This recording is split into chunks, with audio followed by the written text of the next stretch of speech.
Welcome to Little Kids, a complete e-school project. வீட்டு விலங்குகள். பூனை, மாடு, நாய், வெள்ளாடு, எருமை, கோழி,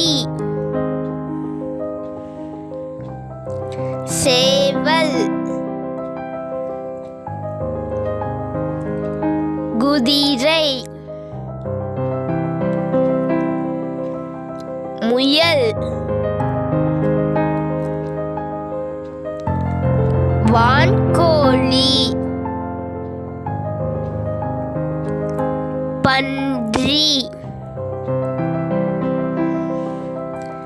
நன்றி. Like, subscribe and click bell button to get every new video.